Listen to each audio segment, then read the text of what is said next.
Halo semuanya, saya Aldo Sinarta adalah seorang fotografer. Basically, saya fokus di portrait dan komersial.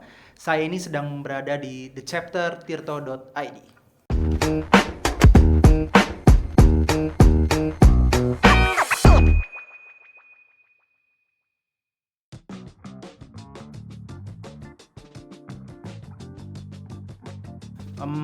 Basically sih sebenarnya awalnya banget tuh gue emang demennya tentang seni.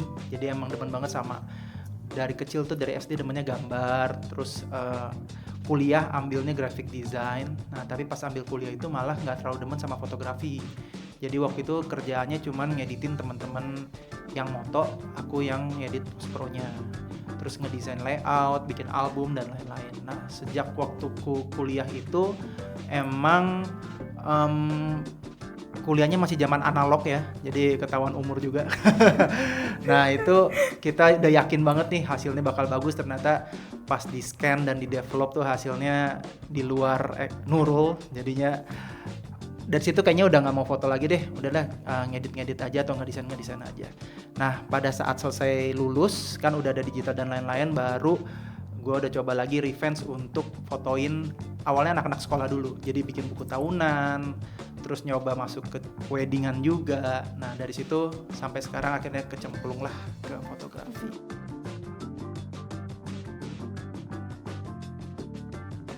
Kalau ritual ya sebenarnya butuh me time juga sih. Jadi kadang sebelum moto biasanya gue sering ngeliat referensi dulu, kira-kira apa sih yang paling relate sama projectnya, ngelihat dari manapun ya, dari Google, Pinterest dan lain-lain.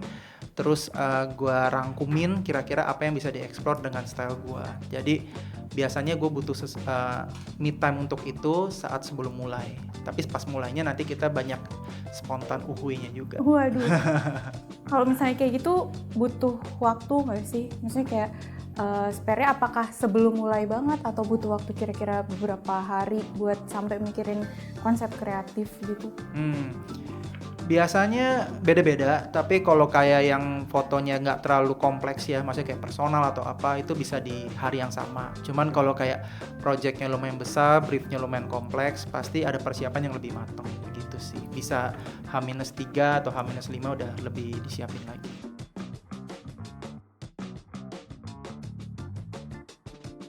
Sebenarnya kalau style itu yang bisa ngejudge tuh bukan gua sih. Maksudnya yang bisa ngomongin, oh style lu tuh kayak gini loh, itu sebenarnya bukan dari kita gitu. Jadi harusnya orang lain yang bisa ngenilai. Tapi kalau dari gua sendiri yang bisa apa yang gua suka gitu ya. Yang gua suka pertama adalah gua suka raw moment. Jadi nggak semuanya tuh foto harus perfect, harus indah banget, estetik banget, tapi di situ harus ada feel-nya atau ada rasa manusianya juga. Nah, karena kebutuhan komersil kadang emang harus technical-nya harus perfect gitu. Jadi penggabungan. Jadi kalau idealis gue adalah gabungin antara raw moment itu dengan elegannya juga.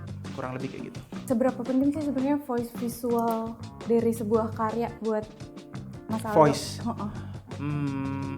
Penting banget karena menurut gua semua fotografer sekarang udah pada bagus, nggak ada fotografer yang maksudnya apalagi udah disupport dengan teknologi, dengan udah pada canggih-canggih. Jadi sebenarnya yang ngebedain kita antara fotografer satu dan lainnya adalah style, maksudnya voice itu sendiri ya. Jadi personalisasi masing-masing, gimana cara kita ngadepin orang, ngobrol sama orangnya. Jadi itu yang ngebedain kenapa klien-klien atau personal itu nyaman sama kita gitu sih.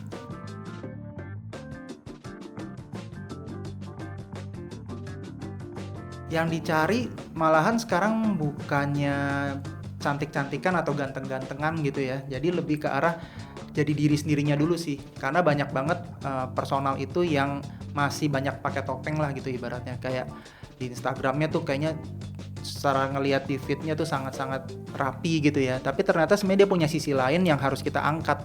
Nah biasanya itu yang mau aku angkat sih, supaya mereka jadi diri sendiri, nyaman jadi diri sendiri apapun itu, dan hasilnya itu nggak akan bisa dilihat dengan kalau kita lihat estetik pasti beda banget sama kalau pakai feel. Itu sih yang ngebedain.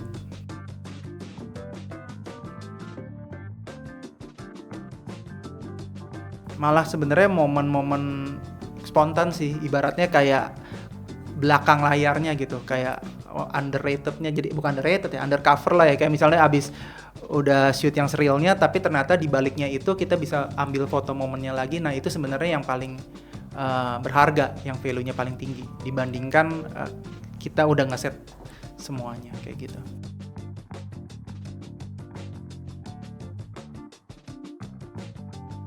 Peran lighting itu sangat-sangat besar karena emang fotografi itu tentang cahaya ya kalau secara klisenya kan.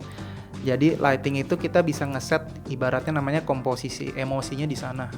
Kita kayak gini ada lighting segala macem, lighting misalnya dari atas seperti apa, dari samping, dari bawah jadi horror misalnya, soft light jadi vulnerable, jadi soft, kita mau bikin misterius dibikin backlight, itu semua dari lighting. Jadi menurutku lighting sangat-sangat penting dibandingkan gear itu sendiri. Sebenarnya kalau lighting dan lain-lain itu semua benar-benar tergantung sama konsep. Jadi konsep dasarnya apa, ibaratnya tema lah ya, dari konsep tema itu kita bisa lihat dari personality seperti apa segala macam baru di-execute. Nah execute itu emang nggak bisa misalnya kita pakai satu lighting itu terus dipakai untuk semuanya, enggak. Jadi emang based on project sih. Jadi kalau misalnya konsepnya ini berarti kita harus pakai lighting yang ini. Jadi emang harus fleksibel sih.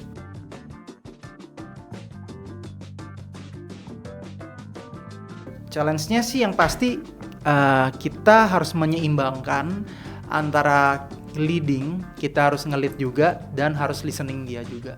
Jadi di satu sisi emang dia pasti punya karakter yang kuat, oh gue mau gini, tapi di sisi kita juga kita punya vision gitu ya. Kita punya visi nih, jadi tujuannya adalah nyeimbangin, bukannya saling bentrok antara vision kita sama dia supaya dua-duanya bisa dapat tujuan yang sama, yaitu dapat karya yang baik gitu sih.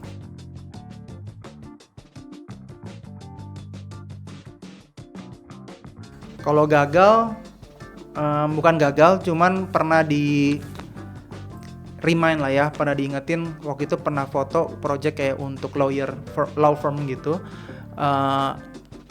Jadi gua dateng telat 5 menit. Nah akhirnya tapi karena telat itu dianya moodnya udah langsung berantakan dan akhirnya dimarahin habis-habisan. Kena mental juga sih, maksudnya ternyata waktu itu sangat-sangat berharga. Nah dari situ pembelajaran untuk kedepannya project apapun, ada meeting apapun, berusaha untuk in time bahkan sebelum dari waktu yang ditetepin, itu sih.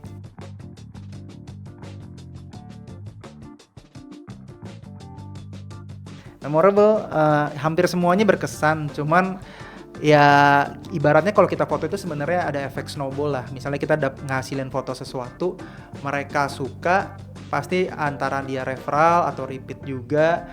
Nah itu biasanya ada turning point-nya. Jadi masing-masing kayak punya circle-nya lah. Misalnya kita fotoin geng ini nih, atau misalnya geng public figure yang mana, nanti mereka bisa saling referral, ataupun zaman sekarang ada Instagram bisa dapetin project-project lain juga gitu.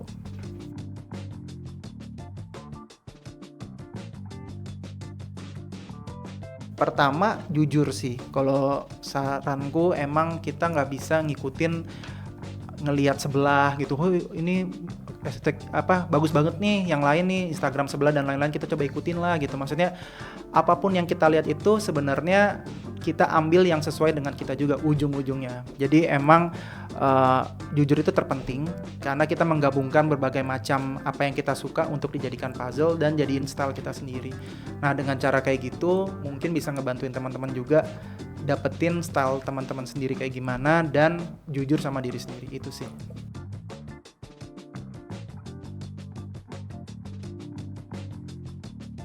Oke, menarik ya. Kalau AI itu emang awal-awal kan terkesan pro kontra gitu ya. Maksudnya kalau dari kita sendiri ada yang skeptis, ada yang gimana, tapi sekarang kita sudah sangat berteman, jadi kita malah memanfaatkan teknologi itu. Dan AI itu sebenarnya ada yang nggak bisa ke-replace langsung juga gitu, jadi kita nggak perlu worried segitu besarnya, dan itu butuh proses lah untuk menggantikan gitu ya. Jadi pertama yang nggak bisa ter-replace untuk sekarang itu vision ya, jadi point of view kita, taste kita, mindset kita, dan yang paling nggak bisa ditiru sebenarnya feel. Jadi AI itu secara teknologi, kecerdasan itu bisa ngebantu banget, tapi dari segi yang lain pasti tetap ada unsur manusianya juga gitu. Jadi tetap yang disetir sama manusia dan yang nge-value-in atau yang ngenilai nanti ujungnya seperti apa tetap manusia gitu. Jadi bertemanlah dengan AI dan manfaatin sebaik-baiknya. Berarti Mas Aldo termasuk salah satu yang tidak terlalu kontra juga ya, tetap memanfaatkan. Malahan ngebantu banget, terutama dari segi persiapan. Kita bikin mood board itu kebantu banget sama AI, dan post pro-nya juga, editing segala macam juga sangat kebantu sama AI. Tapi kalau untuk produksi kan masih banyak unsur manusia ya, maksudnya manusia masih banyak involved. Jadi ada, tapi kayaknya butuh waktu yang lebih deh untuk produksinya sendiri.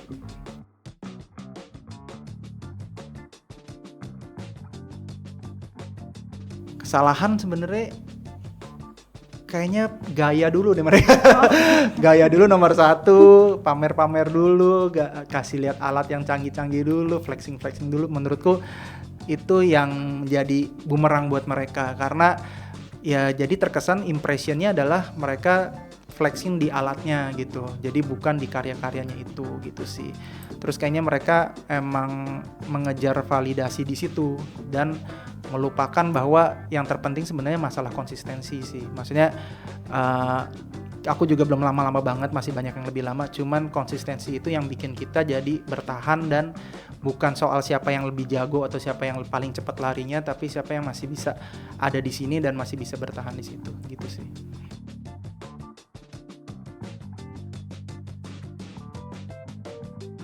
Iya, jadi fotografi malahan sekarang nilainya bukan sekedar kita motoin orang, dapat duit dari sana, tapi malahan dari koneksi. Sebenarnya yang paling sangat membantu adalah kita bisa jadi batu loncatan kita ketemu orang, ketemu teman-teman baru, ketemu dapat peluang-peluang lain yang lain gitu. Jadi nggak ngelihat fotografi as literally kamera dan mencari uangnya aja, tapi malahan mediasi kita untuk bisa dapat peluang-peluang yang lain gitu sih.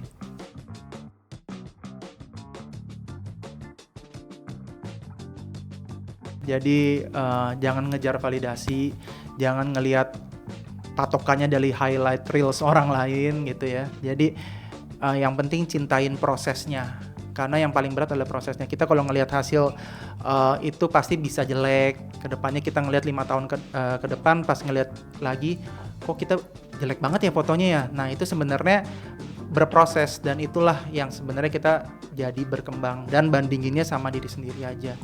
Jangan ngebandingin orang lain lebih bagus, itu udah pasti ada, yang lebih jelek juga pasti ada, tapi yang paling gampang adalah kita fokus sama diri sendiri, apakah kita bisa lebih baik dari sebelumnya atau enggak gitu.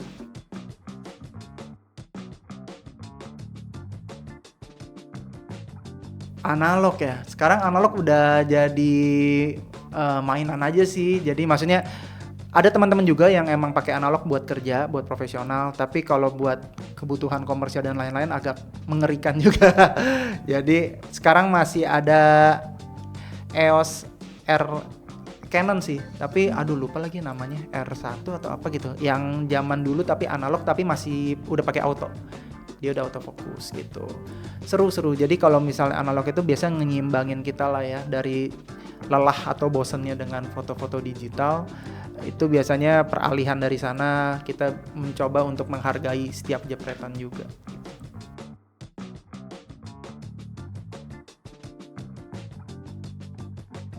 Sekarang lagi apa aja lah ya, palu gada juga. Nah cuman beberapa project kita lagi kerjasama sama OTT kan, jadi banyak kerjain konten, terus bikin poster-poster. Kebetulan beberapa tahun terakhir aku banyak kerjain poster movie, terus komersial, brand-brand, ya kebanyakan pergantiannya seperti itu sih. Itu kan palu gada nih, Iya. Mas. Itu kan punya tantangannya sendiri-sendiri ya. Terus itu gimana menyelaraskan masing-masingnya? Nah sebenarnya palu gadanya nggak setos serba itulah ya. Jadi tetap ada needs-nya. Spesialis kita sebenarnya emang di portrait, atau kayak misalnya brand ambassador yang membutuhkan foto untuk campaign di sebuah brand gitu ya. Jadi brand itu biasanya yang punya ibaratnya hajatannya gitu, pakai BA baru kita fotoin. Jadi emang genre-genre yang lain kita bisa, tapi kita nggak specialize.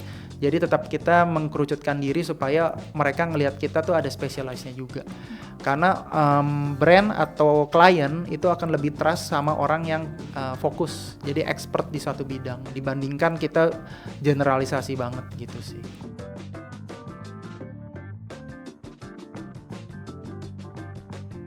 Sebenarnya emang kita banyak fokus di foto portrait atau orang. Cuman kita kalau mau ditanya foto produk bisa, tapi yang nggak expert gitu ya. Yang paling membedakan atau yang paling signifikan itu sebenarnya lebih ke teknis, ya kan. Kalau portrait itu kita ngejagain mood, kita memikirkan teknik lighting juga, tapi nggak seberat sih produk. Karena produk itu kan mati ya, jadi kita mau toel-toel suruh dia senyum juga nggak bisa kan. Jadi emang semuanya itu harus perfect di teknis, seperti lightingnya. Makanya teman-teman kalau belajar still life dan lain-lain itu emang fokus di teknis lightingnya itu sendiri, komposisi dan lain-lain.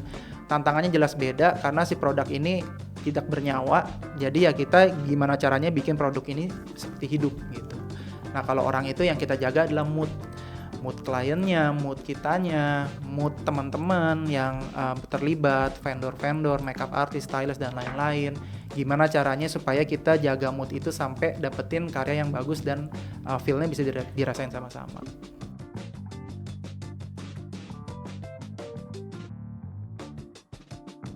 Mau dong, tunggu diajak aja sih. Campaign apa yang cocok? Campaign ya, sebenarnya kemarin tuh kita bakal ketemu juga sama Pak Darwis untuk acara Kemencraft ya. Nanti di minggu depan itu kita karena udah bantuin kerjasama dengan ekonomi kreatif, kita ada ketemu bareng. Tapi kalau event sering beberapa kali ketemu, cuma emang belum ngobrol terlalu deep juga. Mungkin kalau campaign stylenya tuh banyak banget perbedaan ya. Maksudnya stylenya aku, stylenya Om Darwis, Babe, style Pak E itu menurutku beda-beda banget dan teman-teman pasti bisa ngeliatin perbedaannya. Ya mungkin kita bisa combine itu semua untuk jadikan satu karakter yang baru gitu. Tapi belum tahu idenya seperti apa, ide besarnya. Kita tunggu ya. Tolong disenggol-senggol saja. Oke, terima kasih Mas Aldo. Terima kasih semua. Sampai ketemu lagi. See